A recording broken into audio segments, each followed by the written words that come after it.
اللہ الرحمن الرحیم۔ دوستو، اسلامی تاریخ کا وہ واحد ڈرامہ ارطغرل جس نے بہت ہی تھوڑے وقت میں بلندی کو چھو لیا، یعنی بہت جلدی مشہور ہو گیا۔ آج کی اس ویڈیو میں ہم بات کریں گے اس اسلامی ترکش ڈرامے کی، اس سپر ڈرامے کی سپر لوکیشن کے بارے میں کہ کہاں یہ ڈرامہ شوٹنگ کیا گیا اور کیسے اس ڈرامے نے ویران جنگلات اور فیکٹریوں کو آباد کر کے چار چاند لگا دیے۔ اس ویڈیو کو شروع کرنے سے پہلے اگر آپ نے میرا چینل سجارے میں ٹی وی سبسکرائب نہیں کیا تو کر دیں۔ چلیں چلتے ہیں اپنی ویڈیو کی طرف۔ دوستو، یہ ڈرامہ استنبول کے ایک نوائی گاؤں ریوا میں بنایا گیا۔ ریوا جگہ کو اس ڈرامے کی شوٹنگ کے لیے چننے کی وجہ اس کی خوبصورت لوکیشن ہے، جہاں اس میں اونچی نیچی پہاڑیاں اور سبز میدان ہیں، بڑے بڑے جنگلات اور ندیاں ہیں۔ وہیں یہ استنبول کے کافی نزدیک بھی ہے، کیونکہ اس ڈرامے کی تعداد 5000 لوگوں پر مشتمل ہے، لہذا کسی دور مقام پر شوٹنگ اور 5000 لوگوں کو لے آنا جانا ایک مسئلہ تھا۔ اداکار استنبول ایئرپورٹ سے آدھے پونے گھنٹے میں یہاں پہنچ جاتے تھے۔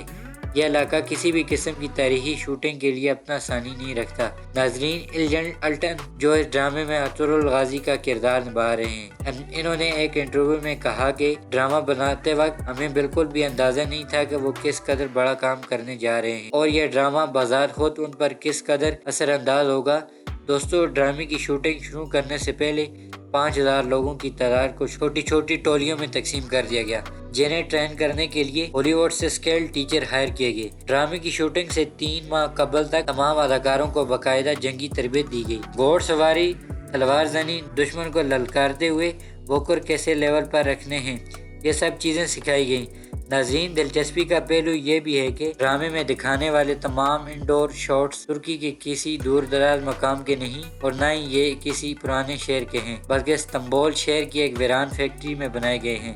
یہ اس فیکٹری کی تصویریں ہیں جو کئی سالوں سے بند پڑی تھی اور ایک بہت بڑی رقبے پر پھیلی ہوئی تھی۔ ڈائریکٹر نے اسی فیکٹری کے سین میں گتے اور لکڑی سے 1000 سال پرانے مقامات تعمیر کروائے اور فیکٹری کے ہال اور کمروں کو صلیبی اور منگول شہنشاہوں کے استعمالات دکھائے۔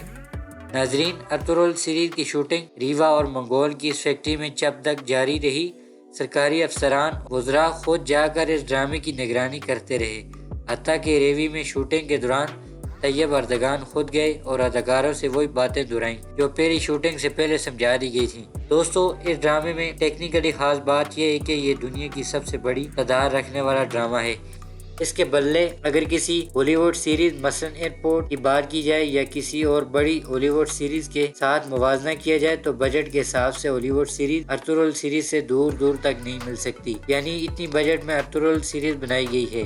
آپ کو یہ بھی بتاتا چلوں کہ آپ جتنے بھی سین دیکھتے ہیں، مثلاً جنگلات کا سین، قبیلے کا سین یا پھر کسی مال کا سین، تو وہ سب کچھ ایک ہی جگہ پر ہے، جہاں یہ لوگ اپنے سین اس انداز میں بنا کے دکھاتے ہیں کہ ہمیں لگتا ہے کہ شاید یہ جگہ کہیں دور دور تک ہے، حالانکہ حقیقت میں یہ سب ایک ہی جگہ ریوا کے اس چھوٹے سے جنگل اور پہاڑ میں موجود ہے۔ ایک سائڈ سے ہمیں کئی قبیلہ دکھایا جاتا ہے اور دوسری سائڈ سے دوسرا قبیلہ، یعنی صرف ان کے پرچم الگ ہوتے ہیں، ان کے علاوہ وہی ایک جگہ اور وہی قبیلہ ہوتا ہے۔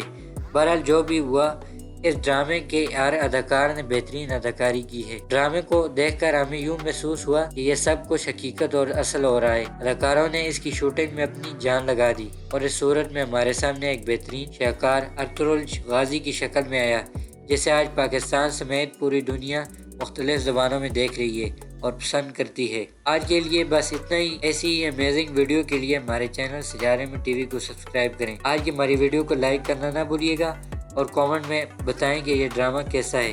جلد ملتے ہیں ایک نئی ویڈیو کے ساتھ، تب تک کے لیے اللہ حافظ۔